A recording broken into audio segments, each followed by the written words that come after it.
right below my jaw. Yeah. So could have hit my jaw, could have shattered the jaw. Missed your jaw. Missed my jugular veins that are going up and down the neck and to the brain. Missed the esophagus, vocal cords, missed all that. And then missed my spinal cord too, which would definitely mean I'm disabled.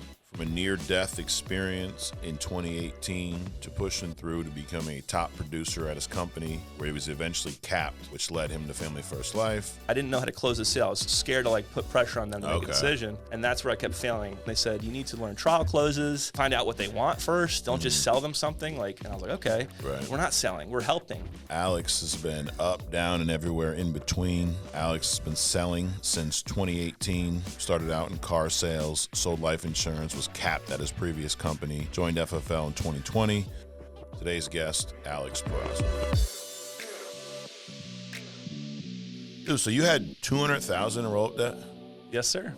200 grand. That's and you just now paid that out. Yep, just totally cleared that. Yeah. Why didn't you quit? Well, a lot of people do, right? Yeah, yeah. Like, I'm not trying to be funny, but a lot of people, they get the debt, they quit. Dude, I'm not taking care of that. And that's not even my personal stuff, right? Personal chargebacks. Sure. Right. So, most people can't handle personal chargebacks, but let alone other people's chargebacks. And I didn't quit because I've succeeded before. Okay. So I have a track record of failing and being really terrible at something. Yeah. And then overcoming that and getting exactly what I wanted to get. Okay, so you just figured this is just par for the course for me. It's just kind of on brand for Alex. This is just another little adventure for me. And I don't know if. Well, I guess I mentioned it before to you, but in car sales, they told me that you're gonna get fired. You're suck at car sales, and I was like, well, I better get good at this quickly, right? So I ended up doing everything I could. I talked to the sales managers, and I talked to all of them, and I just I realized what I was doing wrong. Yeah. And I was able to correct that and become, really good at selling cars. When did you first start selling cars? When I was 20 years old in 2016. Okay. Was that your first sales job? First sales job, yes. What'd you do before that?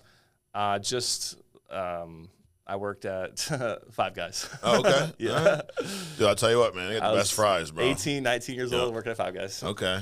Yeah, they have the best fries. 100%. All right, you worked there. What is the now? I'm not complaining about this, but you order some fries. Yeah. They put the container in the bag, and then they scoop a shit ton more fries and throw them right on top of that. What's up with that? I have no clue, but I love it. And I think what it is obviously it's their marketing, right? Yeah. So they don't spend, they used to, not anymore. I think they do spend some money now, but they used to not spend a penny on marketing. Okay. And they just spent marketing on two things. Number one is giving extra value with the food. And then also you can pick whatever you want, unlimited toppings and stuff like that. But then also they had secret shoppers come in. So they basically said, you need to smile at every customer because anybody could be a secret shopper. You don't know who it is. Gotcha. And so I had a huge grin on my face every single person. I'm like, hey, well, come on in, man. Yeah, welcome. And they're like, dude, is this guy on drugs? And I'm like, no. Maybe I'm too happy. Maybe I'm too happy. Love it. Were you a cook there? Yeah, I did flip burgers there. Okay. And then I also was front end cashier. Gotcha. Was this during college or? Yeah, during college and in transition period between. I was in actually Maryland at that time. Okay. So where are you from originally? I know. I've been jumping around a little bit. Yeah. So I'm from New York, actually. So what part? An hour and a half from here. Brewster, New York. Okay. So I grew up there. For 16 years I was there.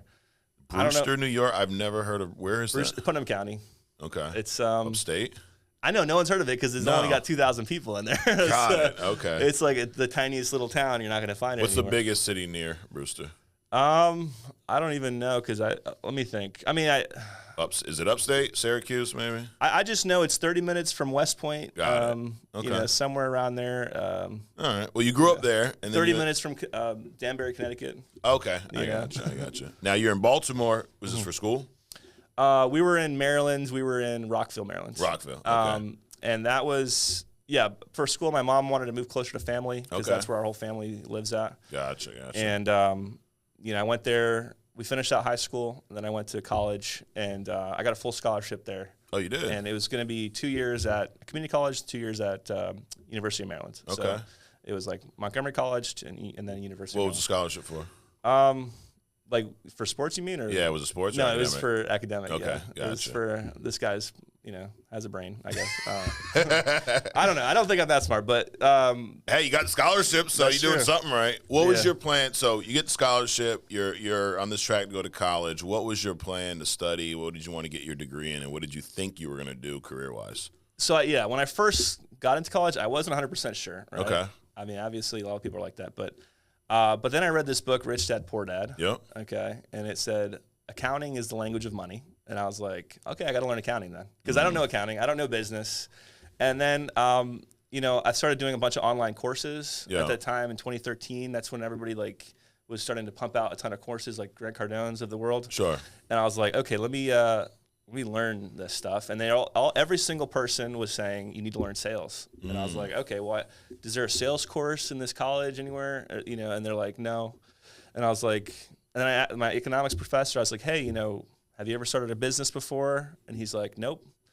And I'm like, why am I listening to you? Right. I'm not being funny, but I am being funny. But why am I listening to you? You don't know what you're talking about. To be honest, I didn't say that to him, but I was thinking. Yeah, but you're thinking that. Yeah. Yeah, and I'm like, okay, I need to find people that actually know what they're talking about, because this book, Rich Dad Poor Dad, really opened my eyes. It made me realize I don't have to work at a job for the rest of my life. I can start a business, or your house, for example. It says your house is not an asset, it's a liability. Anything that takes money out of your pocket, liability. Sure. Anything that brings in revenue, asset. So I said, I need to learn how to bring in revenue. So that's with sales, So that's what I wanted to learn. And I started learning independently from that. I started reading books on body language, like anything I could get my hands on, sales, negotiating, all those different topics that nobody ever teaches you about.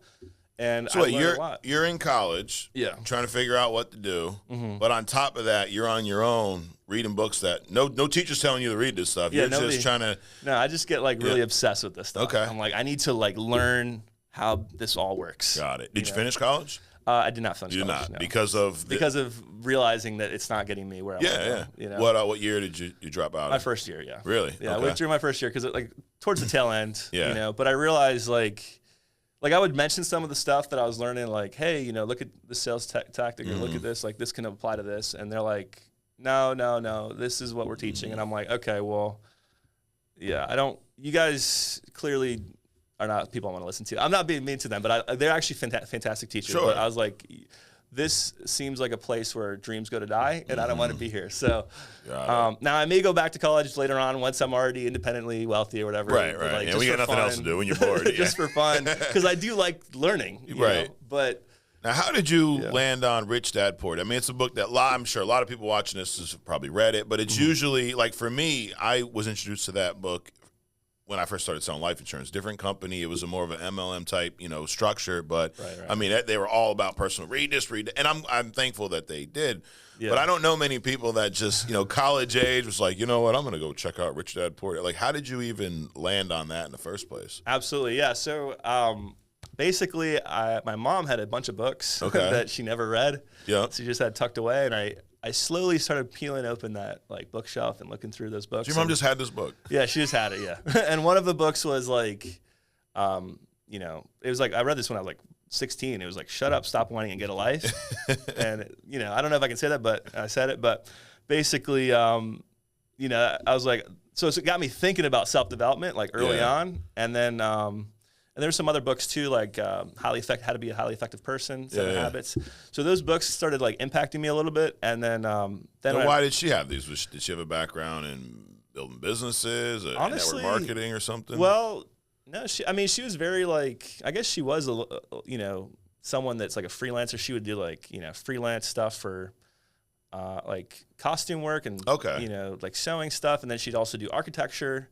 And, so and then I guess my dad had a little business, called, architectural firm that he was trying to get going. But I guess in 2007 got hit pretty hard, but we lost our house too. But, but basically, I don't know why they had those books, to be honest, but I'm really glad that she did. Absolutely. I don't know why, but it doesn't seem like she read them. But right. I don't know if she read them, but she had them. And I was like, hey, I'm really grateful for these books. So. Yeah, no, that's awesome. You mentioned 2007, 2008. Obviously, well, not obvious. There's some people. We have a lot of young agents, but there's anyone who was around in business that time knows what happened. You know, subprime market crash, the mortgages, all that stuff, which then impacted tons of industries. I was in construction at the time, building houses. It impacted us. Right. Even from a selling life insurance standpoint, the company we worked at in 2009 was all mortgage protection. Right. This impacted them dramatically. So when final expense leads were introduced, so it was a really hard time from a financial standpoint, right? You guys, so you said your family lost your house during this? Yeah, we lost our house. I remember one time my mom was delivering some architectural documents to, I think, a contractor or whoever buys those. I don't know, but he was, they met up and then he took it and then he just drove off with it. And apparently they got screwed over and didn't get paid any money, and so, and then they weren't able to pay mortgage and lost the house. Yeah. And how old were you around this time? 13. Yeah, about 12, 13. Yeah, and then I didn't really know what was going on that much. Yeah, but I was like, that guy screwed us over, right? I don't know. I kind of knew. Yeah, but I was like, my mom was like, oh my God, like that guy didn't screw us over, and I was like, oh my God, he screwed us over. Okay, so and then my parents ended up splitting up around that time. Yeah. You know, obviously finances are, so that got me thinking like, I don't like this, you know. Yeah. And I saw people at my school. There's like a rich kid or two, and I'm like, how come they have all these, like, how come they seem to be doing well and we're not, or something? And I was like, there's something they have that we don't have, and I need to figure out what it is. Yeah. That got planted in my head. Like, figure out how. It almost motivated you. As messed up as, I'm sure it felt at the time, being 13, losing your house, parents getting divorced, but that was almost like a motivation for you in a way. Yeah, it really got me thinking, like, yeah, exactly. It was motivation. It was like, I need to figure out a way out of this. Like, I mean, I actually remember when I was in middle school, high school, I was like, I'm going to get rich or something. I don't know. I just think like that. But I was like, I need to figure this out because look at what's going on with our family. And we're almost, I don't know. I wouldn't say on the street because it's not necessarily, we have family that help us out, but. Sure. But you knew enough that you didn't want to experience anything like that again. Yeah, right? Definitely didn't want to. And my parents were always like, we don't have money for this. We don't have money for this. We don't have money for this. And I was like, and I remember one time, it sounds crazy, but there was a basketball game going on at the school and you had to pay to go see it. And my family was like, nope, can't afford it. And so what I did, stood outside the school. I don't know if I was like, I guess I was like 13, 14 years old, but I stood outside the school and I was just asking people, hey, can I get a ticket? You guys got a ticket? And I was like, basically a little like minor sales thing. I was trying to sell them. Right. I ended up getting 4 tickets from me and my sisters, and we had to go see everything. So, but it was like, that was my first little taste of trying to sell my way out of the situation. Yeah. So gotcha. Yeah. So all right, let's fast forward. You're dropping out of college. Mm-hmm. You were still working at Five Guys at the time? Yes, I was still there. And I was also during that time too, that year when I was 19. So 18 was in college, 18 and 19. And then 19 I was working at Five Guys and also still learning sales, but I spent like a ton of money just trying like different businesses. Yeah. So I spent like money that I'd saved from working. Okay. I basically spent it on trying to do a t-shirt business online, trying to do like a Shopify, like watch store online, trying to sell ebooks online. Like I was like, okay, I need to try all these different things. Did you make any money with any of them? I made maybe less than $1,000. Okay. What'd you learn from that though? I learned a lot of stuff, right? Yeah. So I learned a ton of things. I learned how to do copywriting. I learned how to do marketing, Facebook ads. I still use that today. I'm so grateful I learned that. I learned how to do just psychology, sales psychology, things like that. That got me really excited. And I did make some money, which made me realize, hey, you can make money online. Right. You know, it's real. And actually, my sister ended up doing YouTube, and she actually is really successful on YouTube. Really? She got shout out to my sister. Her name's Hitomi. She's because I have a Japanese stepfather, so we have the same mom but different father, and so her name's Hitomi Mochizuki. She's on YouTube, 1 million subscribers. Cool for her. She had 1 million subscribers? Yeah. Wow. So should have brought her with you out. I know. Where are you at? No, that's I don't know. awesome, She's in Switzerland or something. But okay. Gotcha. So she figured it out online. That's cool. And I was like, but I just learned a lot from that. And I was, also as a 19-year-old kid too, you're also looking about like, how can I improve my self-confidence? Because I'm, if I see a pretty girl, how do I talk to her? Things like that. Right. So I learned that those are all kind of blend in with sales too. And it's a business. It's all kind of the same stuff. You got to be very confident with yourself. You have to learn how to communicate. Sure. And that's what I really learned was effective communication. See, I can't even do it now. So that's kind of funny, but effective communication, right? I still need to learn, right? And then also, because I was very introverted, in school. Like I didn't talk to people. I didn't have like a lot of friends. Yeah. And so I was, I was constantly like, super nervous, right, to talk to people. When would you say you kind of came out of your shell? around this time, around 18, 19 years old. I started applying some of these things, like where they're like, hey, just go approach people and talk to them. And that's what I would do. And I would be at the Five Guys, so I had the opportunity to talk to you weren't in car sales yet? Not yet. So you're just learning all this stuff because you know you want to do something in sales. Right. But you've not made that jump yet. Yeah, actually, I tried to join a dealership, but they said, well, you're moving to California in 6 months, so we're not going to train you. Okay. And I said, okay, all right, that's fair. But I remember talking to a car salesman, and I said, hey, we were talking like different sales tactics. And he's like, how do you know these things? And I'm like, how do you know this sales stuff? And I was like, well, I study this stuff. And he's like, you'd be great. So, but then they said, you're moving in 6 months. So wait, you were in Maryland at the time still? Yeah. You had already planned to move to California on your own with your family? Like, what was that all about? It's a little hazy actually, but I do remember my sister, little sister, the YouTuber. I don't think she was quite there yet in terms of success. So she's just in college, Santa Barbara. Yeah. And then my mom wanted to study like acupuncture, which is kind of random to me, but she was like, no, I've always wanted to, I was like, okay, cool. I mean, hey, look, whatever you say. You're going to California. I want to go there too. Okay. So your mom was going there. And I was like, I'm going to tag along. Yeah. And the street that we moved to. Yeah. I don't think she planned this, but it had 15 car dealerships on it. Wow. And I was like, did you plan this? She's like, no, I just picked the best apartment that I found. And I was like, that's crazy. So it was within walking distance. I had an ocean of opportunity, and I ended up getting hired, which is a kind of a weird story on its own because it's so random. But the guy was like, hey, I'm quitting. We need a new sales rep. And I said, okay. And because I had gone to that dealership before, and they said, we're full. And I just happened to go back again, and they said, yeah, I'm quitting today, so you can take my job. And I got hired. And I was so happy. I was like, oh my gosh, I have an opportunity. And the thing is about car business, I don't know if you know this, but everyone quits like after 3 months, right? It's a revolving door. Yeah. So I was there for years, and they were like, dude, like, how are you still here? Like, there's been multiple ownership changes and things like this. And I'm like, well. Did you do well or? Yeah, I was doing well. Yeah, I was doing well. And also I was like, but here's the thing. It's not even about the money though. Yeah. I just want to learn. I'm here to learn. I'm not here to sell cars. I don't care about selling cars. I mean, I want to sell, but I care about learning sales. That's why I'm here. So that was a totally different motivation. Now you said earlier before that you almost got fired. Yes. Was it from the same dealership? Yeah, same dealership. Yeah. So basically the reason I almost got fired is because all the knowledge I had picked up the last year or two was book knowledge, right? And it's like, I tried some stuff online, but that wasn't in person. Right.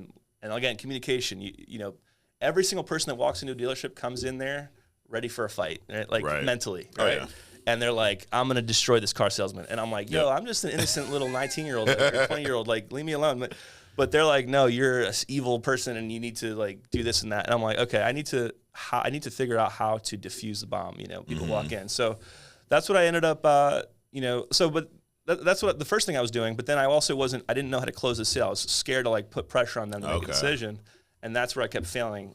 I kept fumbling the sale. So I talked to my managers, and they all gave me all this advice. And they said, you need to learn trial closes. For example, you need to say, hey, you find out what they want first. Don't just sell them something. And I was like, okay, we're not selling. We're helping, right? This guy has a guitar. Maybe you want a hatchback for your guitar, for your music equipment. Okay, cool. And then what color do you want the car? And what's your price range you're looking for? And then I would ask them a question in the very beginning. If I find you a car that makes sense for you and it's affordable, would you be willing to drive away today? And they would just say yes. And I'm like, whoa, like I just made a car sale basically. Yeah. So, and then I just started selling like crazy. And then I was there like, and I didn't care. I worked 7 days a week. Everybody would like want to work 9 to 5. I was like, no, I'll come in my off day. Oh yeah, you want to do Sunday? Let's go. I'll be there Sunday. I'll be there Monday, Tuesday, Wednesday. I was living there. It's a great teaching moment for a lot of people because there is this misconception in sales, like where people think, we see with insurance too. I need to know everything about all the products, Alex, before I make a call. I need to study. I need to do all this stuff. And it's like, you really don't.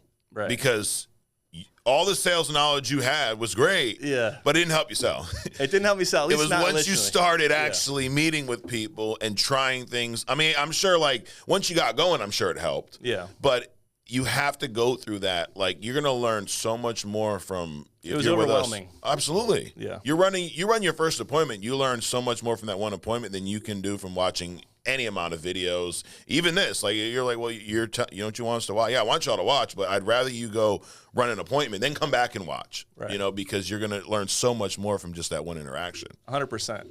Yeah, I mean that's exactly right, and you're right. I mean, I had the book knowledge, and I knew kind of what to do, but I guess I didn't have the real world experience. Yeah, and basically, once I had that, all bets were off, and I started doing really well. And I obviously, since I'm the only person that's showing up showing up there every single day, early, late, I was able to be the top performer there. Ended up breaking their record, which was 23 cars. I was able to sell 27. Wow. It's a small dealership. They only sold like 130 cars. So I was like 25% of their business. But dude, you went from from selling nothing to almost getting, which is crazy because most people just quit. Like, exactly. Think about, like, no offense, but how bad you were, bro, for them to be like, yo, we're about to fire you from car sales. Yeah, well, yeah, that's true. That's true. And I'll say, so I was doing about 4 or 5 cars a month. Yeah. And the goal is 8. Right. So I was like, and I did feel every voice in my brain was saying, quit, dude. You need to quit. And I just remember vividly in my room thinking to myself, Alex, you need to quit because you're not.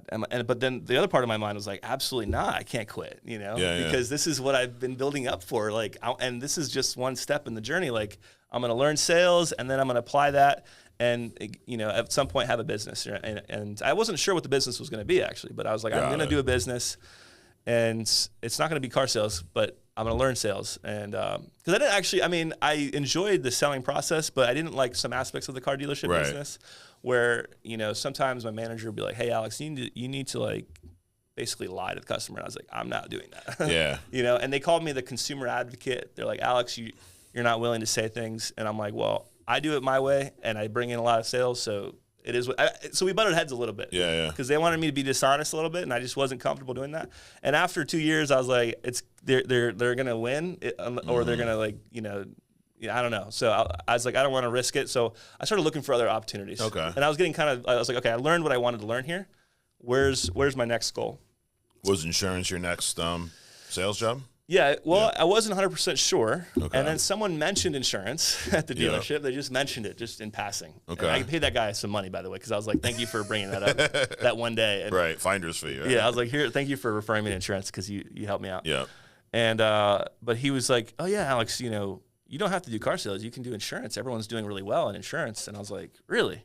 And he's like, yeah, you can make 6 figures in insurance. I said, no way. So I got a business card. And it took me a couple months to get my license because I kind of like did 1 day a week for like a couple months. I was like very slow walking it. But I finally got my license and I left the dealership and they're in shock. Like, well, you're leaving? I was like, yeah, dude, because I'm done here, right? Yeah. And then I started knocking on. They told me at the when I was getting hired at the insurance business, hey, we're gonna do door knocking. And I was like, door knocking? I don't like door knocking. I don't want to do door knocking. They're like, it doesn't matter. Like that's what we do. And I'm like, all right, screw it. I want to learn door knocking, actually. I want to see, this is all about learning. I want to learn car sales, learn negotiation, great. Now I want to learn door knocking because this is a skill set. And Mark Cuban, he says on Shark Tank, hey, if you door knock, I automatically like you, right? If you have door knock experience. So I was like, okay, cool. Now we do some cool door knocking, but not really. It's all leads. But still, for me, it's all new. It's still door knocking. So I went ahead and started doing that, and I sucked at it. Yeah. And I was terrible. They gave me like $800 worth of leads, and I think I burned all of them. They're $40 a pop, so it was maybe like 20 leads. But I just burned them, and they're like, get off my property, or we're not interested, or you don't know what you're talking about. And I was like, I don't know. Yeah. And so the first few months, I really struggled with it, and I got a letter in the mail, and it said, Alex, you are not producing what is required of you, so we're going to terminate your contract in 30 days unless you sell at least one policy. And I was like, I had that decision again, right? Yeah. And I got those voices in my head, Alex, you suck, you need to quit, you just stop. And I'm like... Were you doing anything else to make money at this time? Oh, yeah, so I was doing Uber Lyft. Okay. Yeah, that was 2018. Got it. So that was, you're getting some money there, but you're like, I'm using that just to really... keep my business afloat here. Gotcha, okay. So I don't recommend that because you can make a lot more money in insurance. Sure. But when my bills were less than $2,000, it was fine. Right. I was 18 or 22 at that time. So, and you've been through some stuff. So we were talking a little bit before, and I know you did a podcast with Andrew Taylor. We probably talked about this more in depth. But I do want to bring this up because it just I'm a big, and you ask anybody here, I'm big on mindset. I'm big on I don't believe you get sick. Like, well, that's crazy. No, sick to me is like, God forbid you're diagnosed with cancer. You have a heart that's sick. You have a cold. That's not sick, dude. Man up, go to work, figure it out, 100%. But you've gone through some shit. right? Yeah, like for sure. Yeah, I would say so. You were driving Uber Lyfts. Yep, driving right? Uber Lyft, yeah. And actually, you tell it what happened. Okay, yeah. And I mean, how long do I have, by the way? I don't wanna take too long here. Yeah, whatever. Just keep going. Okay, cool. All right. Well, we'll give them the Reader's Digest version. Yeah, I'll give them a quicker version because I don't want to. Because it can take a while. I can go through every detail if you want. But basically, what happened is when I was doing Uber Lyft, I met one of my riders, and she was talking about she needed looking for work, and I was like, well, I just started doing this insurance thing. I had sold less than 10,000 in production. Okay. Over the course of 6 months, and I said, hey, look, I just started this insurance thing, but some of the top people are doing 40 policies a month, right? Whatever that translates to in income. And she was like, wow, that's a lot of money. I was like, yeah, it is. And so we got connected, and I was trying to recruit someone. Yeah. And then I told her, I hope in a couple months I'm close to that, right? And right. I think in her mind, she took that as, okay, in a couple months he's going to have this amount of money. And that wasn't the case at all. But a couple months later, she invites me to hang out with her. And I was like, this is kind of random, but, I was hesitant because I was like, it's late Sunday. I kind of want to, go back to work tomorrow, and I don't really want to, go out late, But I ended up going, and it was her and her friends. And she was taking a while to show up, and I was like, 10 minutes, and I was like, this is, it's late. I want to go home, so I almost left. But then she texted me. She's like, hey, I'm here, and then I go there, and she's there, and do you want me to do the whole thing? Or yeah. Okay, cool. All right. Well, basically, so she gets in my car, which I was confused by because I was like, I'm looking. You thought you want to hang out. Yeah, I thought we were going to hang out. Let's go, let me park the car. We can just, chit chat, whatever. Yeah. Maybe 30 minutes, and then I'm going to go home because I don't have time to stay up all night, But basically, she's like, no, I want to go in your car. I'm like, okay, I guess we're going somewhere. So she hops in my car with her friend. Friend goes in first. She goes in, and then as they're coming in, actually, I'm about to drive, right? And she's like, wait. She asked me a question. She's like, hey, you smoke weed? And I was like, no. And these guys, as I'm answering the question, these guys come in, and one of them has a gun to my head, right? They just enter your car. They just walk into the car. And I don't see them coming because I'm talking to the girl. You're talking to her. So she's distracting you. She distracted me, exactly. They hop in the car. I was about to drive away. Gun to your head. And then, boom, gun to my head. And what's going through your mind at that point? I'm like, what the, WTF? What's going on? Yeah. And actually, I remember this now. So, this is one of the things I don't always bring up, but I remember calling 911, and it was on Bluetooth through my car. So the whole car starts ringing. So as soon as they come in, I dial 911 real quick, but then the whole car's ringing, and they hang up the call, and I'm like, damn, dude, why did my Bluetooth have to be on? But because if it wasn't on, I might have had the cops a lot faster, but that's okay. So they had a gun to my head, and they're like, you need to drive the car, and there's a guy behind him, and there's a guy in the passenger seat, and there's two girls behind me, right? So there's three people in the back, one guy next to me, Hispanic gentleman, and then I wouldn't call him a gentleman, but anyways, Hispanic guy, and then you have a African American guy, Hispanic. So it's like a very everyone's. This isn't whatever. It's it's a mixed group of people, but basically, and the funny thing is, the cops were like, "Oh, the black guy shot you," right? I'm like, "No." I don't know. I was like, that's crazy. I don't know why you guys jumped to that conclusion. Right, nobody said that, dude. Relax. I know, we can cut that off, but I don't know. But I thought that was crazy. But anyways. Yeah. So, anyways, they got a gun to my head, and he's like, drive. So I started driving, and I'm like, what is going on here? What is going on? What's going on? What's going on? And I explained this to you before, but I don't know how I ended up in that situation because I don't all I was trying to do was recruit her. Right. It's not like I was, doing something bad and it ended up, maybe I deserved to be in that situation if I was doing something illegal. And you even said, you never told her, hey, I have all this money. You're I never even told her. Hey, there's people at the company that are doing very well. Yeah. And I'm just starting. Yeah. But somehow she thought, hey, he's got some money, right? Because there was attempted robbery, right? Exactly. Yeah. So you drive off? So I'm driving, and then he tells me to take a turn, so I do a turn. And then we're headed to an intersection, lots of lights, and he's like, hey, pull over. I'm like, okay, so I pull over the car, and then he's like, put your head down and put your arms behind your back. And I'm like, okay. And then this girl's trying to zip tie me. Yeah. The girl that invited me out there, she zip tied me. I could feel her hands on me. I'm like, what is going on? Am I being tied up right now? I'm just I need to get out of the situation because I know who she is. So I see their faces. I know who they are. So I'm like, I don't know who they are exactly, but I can see who they are and I can identify them and I know who she is. So I'm like, I mean, they're probably going to kill me anyways, right? So, because, you know, I'm going to be able to track them down. So, basically, I'm like, I need to get out of this situation. So I jump out of the car, and I'm like, where do I go? Because if I run, he could pull the trigger and kill me, right? So I'm like, where do I go? So I jump out the car. I see them leaving the car, and I'm like, I got to go back in so I can escape, right? So I jump in the car. Now, this is a little annoying, but I put it in drive, and my car, because the doors were open, it was beeping really loud, and as soon as I put it in drive, too, your lights light up in the back. Yeah. But I thought I couldn't drive, but I tested it later, and I was able to drive, but I screwed up. But I was like, oh, the doors have to be closed before I don't know. It was like saying close doors before driving. Okay. And I got confused, and I was like, I don't think I can you're in a panic. You had a gun to your head. Yeah, so exactly. I don't think you're not thinking straight, bro. I'm like, oh my gosh, like the car's beeping. It says I got to put it in park, and the door's got to close before I can drive. Anyways, they jump back in. They close the doors, actually. So then it goes away, and I start driving. But now the guy's got the gun in my head again. And I think at least two of them dropped off, like, you know, the shooter and the girl, but the other two weren't. But I could see her in the rearview mirror. Yeah. And I was like, you know, we're at a stoplight, and I'm like, okay, how do I get out of this? I almost escaped, right? Yeah. I almost escaped. Had I not gotten confused with all the beeping and loud noises and all that. So I'm like, okay, you know, what's it called? I'm like, he's like, hey, you got to pull over, okay? I'm like, and I'm just looking at him like, dude, I don't have any money for you, dude. Like, I don't know what, I don't know what this is all about, you know? Like, you guys think I have money? I don't have money. But then I was like, how do I get out of this? I already tried to escape, right? Yeah. And I'm sure the other people are running behind us soon. They're going to catch up to us, make sure the door's locked, but whatever. And I'm like, I don't know what to do. So I was like, I'll just try to get attention. Because first of all, I think the gun was very small, okay? It looked like a little water gun, to be honest. So I was like, this guy looks young. He was like, he was not. He was young. He was like 19. The girl's 19 too. So and I was 22. So we're all young. And I'm like, I don't think this guy has a real gun.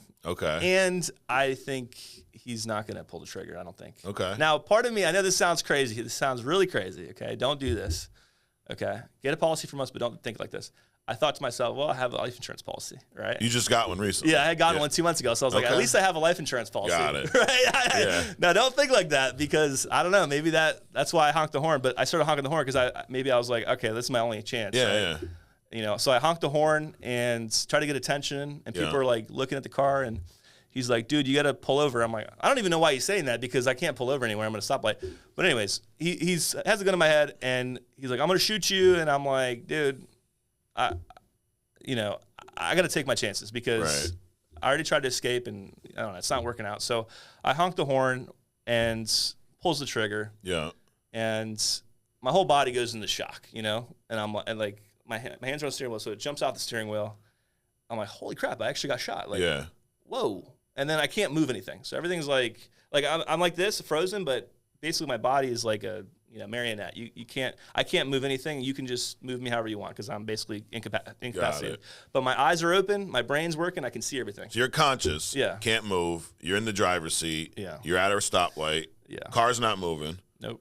He shot you. Oh, the car starts moving. It starts moving. It starts going into the intersection. Okay. And the girl says, brake the car. And I'm like, she was talking to him, but I thought my first thing was try to brake the car. I couldn't move. I was like, I can't move my leg. Wow. Like, whoa.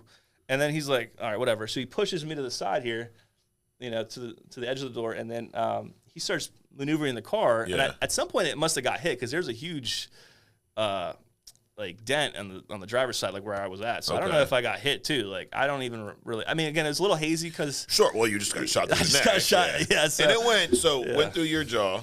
Or the neck. So right below my jaw. Yep. So could have hit my jaw, could have shot out the jaw. Missed your jaw. Missed my jugular veins that are going up and down the neck and to the brain, right?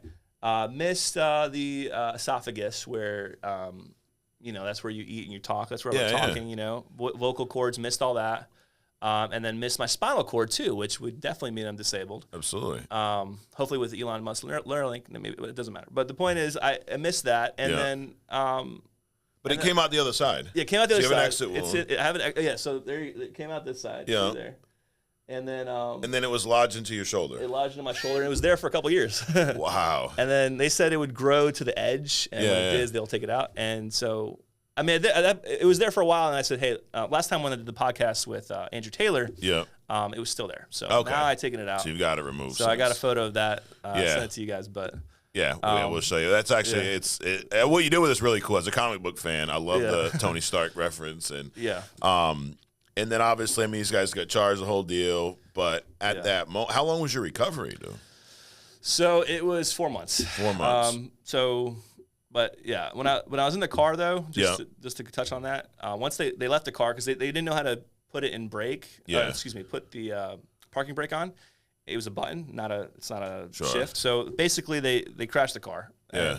Somehow ended up in reverse crashing. I don't know. They're trying to wiggling around the stick. And then basically they tried to pull me out. They couldn't. My legs were like tied up in the center area with the pedals, and they just said screw it. And again, I'm like barely able to move, or I can't really talk. My whole throat's inflamed.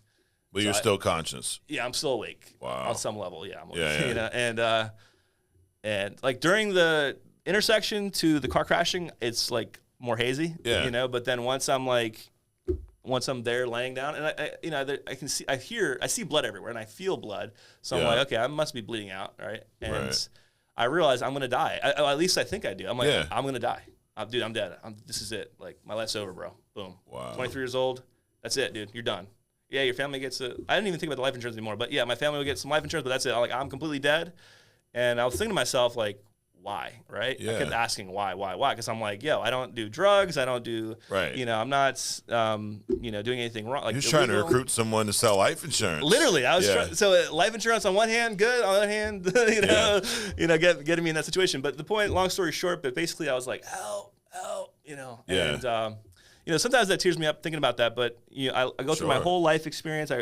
Every memory I've had, I thought about in that moment. Your life does flash before your eyes. It does happen if you have the time to think, right?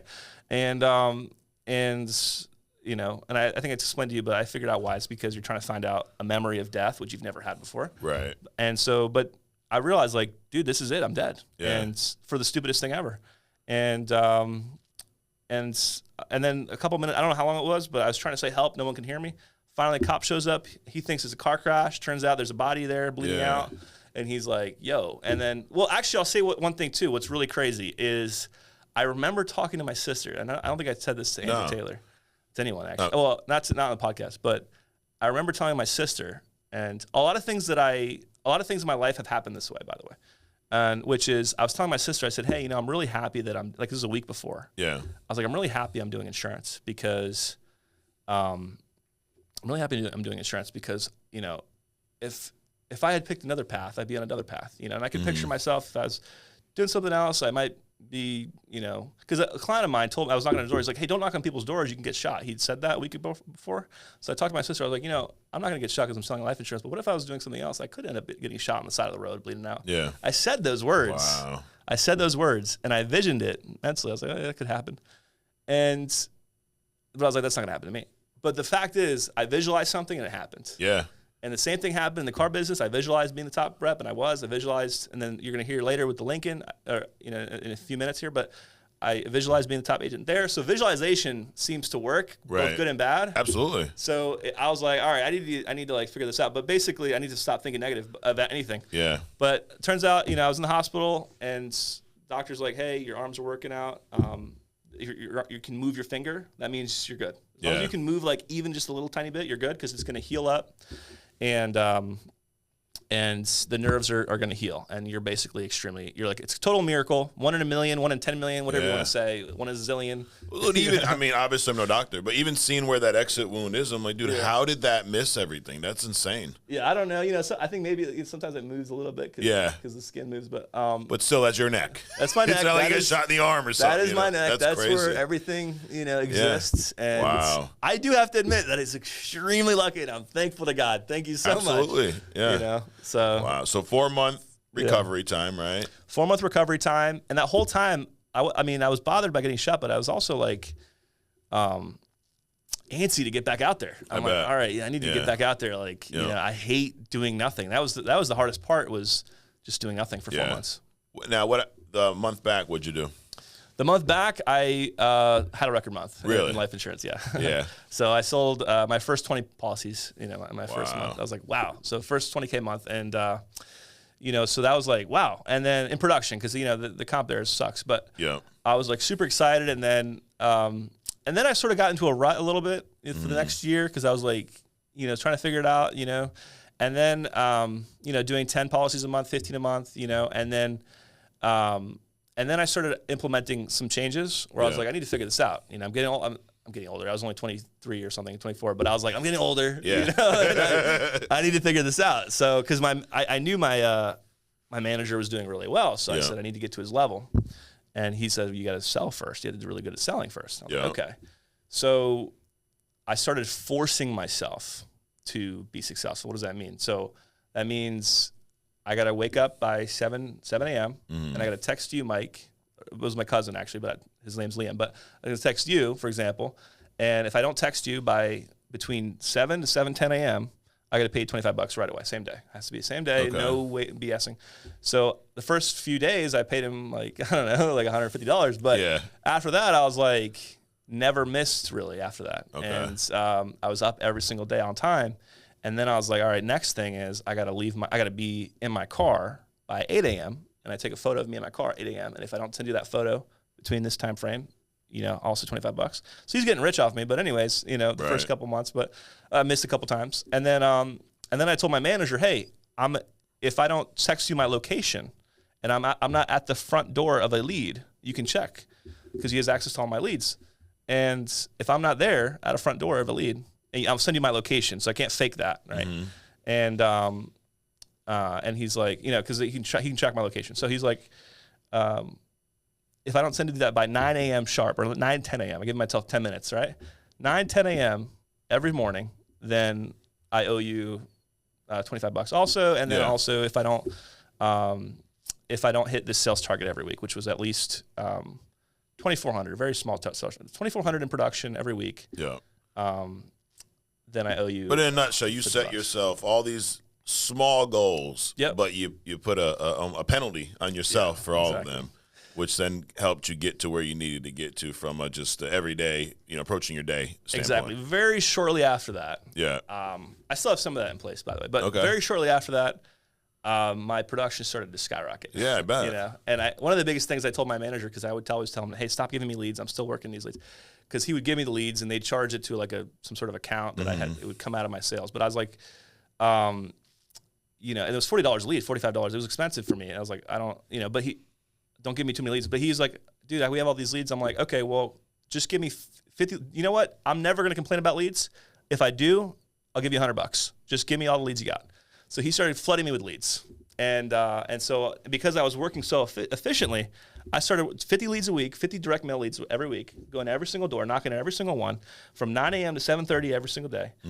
I started going like 10, 15 policies a week. And I started going from 10,000, or I don't know if I can say the numbers. You can say this to 20,000. So my first month I had sold 20,000 the first month back from the injury. I actually drove from South California to Arizona to submit my final policy because the way it worked there, they didn't have an e-app. Yeah. It was all paper apps, and they had to UPS it by 3 p.m., and I'd sold something at 6 p.m., and they wasn't going to count. And I was like, I need to hit 20, dude. No, because there was a bonus on the line. So I'm like, I'm just going to drive to Arizona. So I drove 6 hours to Arizona the next day, and I submitted the final application to get to hit. And it turned out I didn't even need that because I had so many policies. Damn. But I was like, I don't care. I still did it. Right? Absolutely. And I got to see the VP of marketing and the people there. But yeah, what did I read something here. Your manager, who's 30 years old, by the way, you were capped. Your commission was 80%. Is that right? So you're capped at 80. But really 40. But yeah, really 40. Because they took. I mean, it was 80, and then they took. It was basically 40% lead assist. Okay. They pay for my leads, and I'm at 40% essentially. Got it. Or I don't have to pay leads, and I at 80. All right. So you're at 40. You're capped. Yeah. You asked them if you can get a raise. What do you say?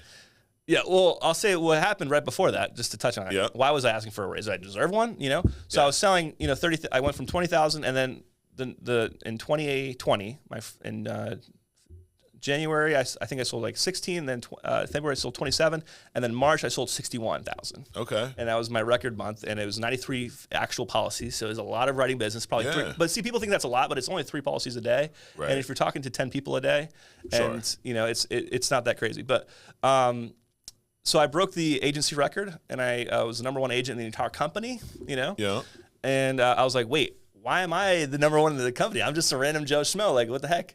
But they're like, nah, dude, you're actually, door knocking. Like, you're actually working. Yeah. People just aren't working. That's the reality. Sure. So anyways, then I said, hey, maybe I deserve a raise. Yeah. Right? And I started doing every single month after that, like consistently 30,000 every month. But I said, hey, can I get like a little raise, like 5% or something, like a little tiny little slice extra, Sure. And he's like, no.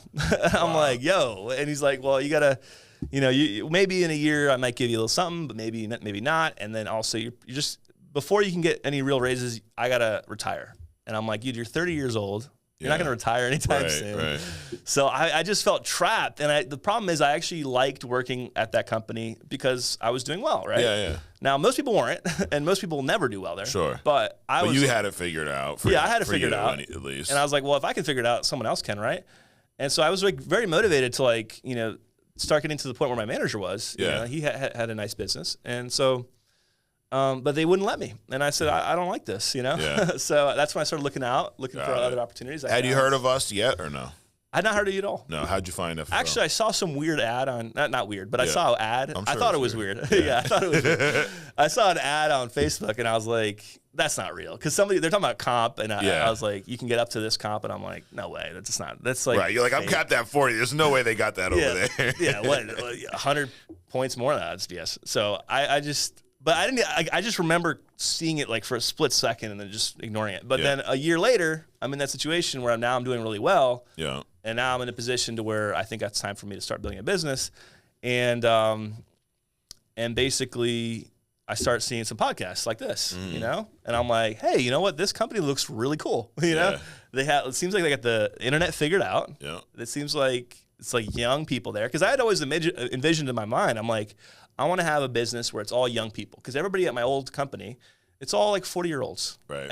Everybody there is like 40 years old. And I'm like, and I was like 24, and I'm like the top guy, and they're like, who's this clown? Like, they're like, old 40-year-old guys, they're looking at me like, I'll be 39 in like a week, bro. Chill. Yeah. I'm sorry. 50 years old. Yeah, those old 50-year-olds. Yeah. But they're like, who's this young guy? We don't like him. But I was like, hey, so I'm like, I want to have a bunch of young people together working. And that's what FFL, it seemed like a super young company. Yep. And everybody's young, and they got their social media, and they got lots of leads too. They had the leads figured out, and I was like, wow. And so when did you join us?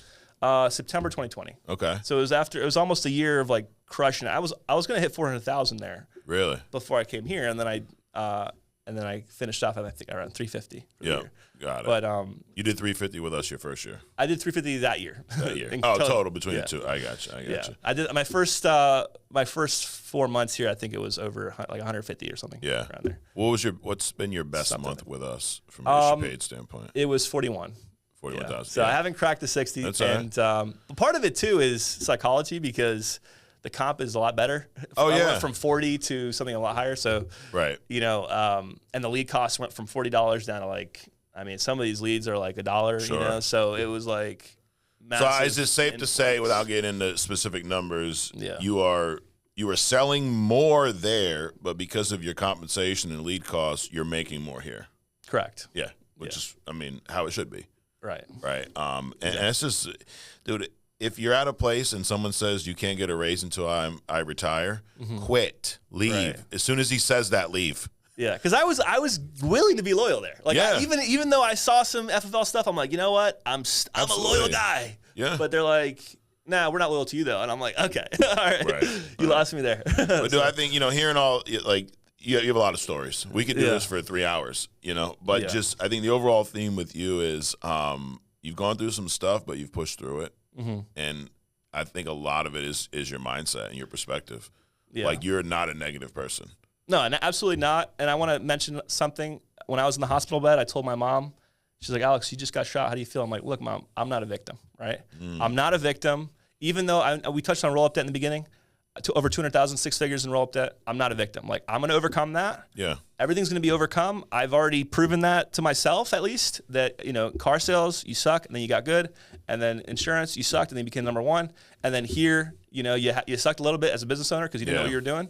And then now you figured it out. So it's all that's been paid off. So then this next year will be really exciting because every dollar I make goes to me and not some imaginary debt that's not even mine. Yeah. but that's part of the business. But there's also reward too, right? There's risk and reward, and that's something I didn't understand, and now I do. So I feel like a seasoned business person, so I can be positive, but also with wisdom too. And it's like, because I came into FFL just blind, like thinking everyone's going to be like Alex Peraza, because I'm just going to rub off on them and they're going to win, and that's not the reality. You know, not everybody's positive. You know. No. So absolutely. Well, dude, that's awesome. Just hearing all the things you've gone through to where you're at today. Now, I'm gonna put you on the spot, Alex. Okay. We're at the end of this year, so you can't do anything about this year's number. But in 2025, are you gonna hit personal Hall of Fame? That's a good question. You know, see, I mean, I know it's possible. It is possible because I've done it before. I've done high. You've done it for no money. Why don't you do it where you get paid? I know exactly. I know what to do, and now every dollar I make, I can go right back in the leads instead of. And that's what I was doing my first few months here. It was like every month was 30,000, but yeah, I mean, I don't, because I was thinking at least 300 policies. Right. But you know what? I mean, what's 100 more if you're selling 300? I know, right? Come on. Yeah. So I mean, because I just want to make sure that because I know I'm going to hit Hall of Fame. That's a fact. Okay. It's on, like I said, I visualize it. It's going to happen. All right, what's going to happen then? There you go. So Hall of Fame's happening, and also at some point, I want to hit 100 policies in a month. Yeah. You know, in production, right? Okay. We got 12 months next year to pick one. So. Yeah, but. All right. Okay, fine. I will do everything I can to hit that. All right, let's do it. Yeah. Okay. Big goals, dude. But I know, because there's nothing stopping me. Right. What's stopping you? Just you. Yeah, exactly. But, it's just my mindset. It's just, it's like I have to break certain barriers in my mind again, because I kind of let myself lose a little bit because I was focusing on this over here, you know. But hey, that's over, right? Roll up debt over here. But you're right. It's over. You work through it. So there we go. Alex will be in the Hall of Fame next year. I'm saying that right here on True Talk. So I will do everything in power to make sure that happens. We're going to wrap up with a little fun segment called True or False. So I'm going to throw some statements at you, and you're just going to let me know real quick, true or false. We may, discuss a few of them after, but I'm going to throw these at you, and you're going to let me know how you feel about these, okay? Okay. Are you ready? I'm ready. Number 1, permanent life insurance is always better than term insurance. False. You can't succeed in this business without prior sales experience. False. It is possible to qualify for affordable life insurance even with pre-existing conditions. True. Very true. Consistent producers get new leads every week regardless of prior results. True. The best way to deal with roll-up debt is file bankruptcy. Absolutely not. Pay it off. Just pay off every single penny. Don't be a loser. Pay off every single freaking penny. Love it. If you're not profitable within 30 days, you should quit. Absolutely not. Critical illness riders can offer additional protection against illnesses like cancer. Correct. Yes, true. Internet leads are bad leads. False. Very false. You don't need insurance if you don't have kids. False. And last but not least, attending FFL's annual convention is essential for those looking to grow an agency. True. You've gone to our conventions, right? Every single year, I paid $700. I'll be in the front row. You got one of the front row tickets? Yeah. Nice. I'm like, look, I'm a winner. Like, I'm still gonna win. You guys don't sleep on me. I know it seems like I've been sleeping, but you're always in the front row, anyways. I'm always in the front row. Yeah. It's the first time we've officially met, but I've seen you at these events, dude. You're always one of the guys. In the front. I show up at 4 a.m. because I'm gonna beat everybody. Like it's there. It's burning. It's like a little ember. It's not. I'm not Steve Giordano yet, but it's like seeping out, Yeah, love it. So, well, dude, I appreciate you coming up doing this. I really do, and I mean, I love your story is amazing. Just keep pushing, dude. It's not finished. It's not finished. That's the thing, bro. You've gone through this stuff. Hall of Fame. Come on. Everything on this list is nothing compared to what's coming. Okay. Absolutely love it. But it's gonna take time. Andrew Taylor, 11 years to hit $1 million per month as an agency. So if it took him 11 years, it's only been 4 for me. I still got a little time. You still got time. If I'm competing with him, you'll get there before he did. I hope. That's the goal, right? Why not? Yeah. So thanks again, dude, for coming up. We appreciate you guys checking us out. Hit subscribe if you haven't already. Let these guys know where to follow you on social. Absolutely. Alex Peraza TV. That's my personal account. I think it's on everything. So Instagram is the best one. There you go. All right, man. Well, thanks again, guys. Thanks for watching. You know where to find us every week right here on True Talk. We'll see you next week.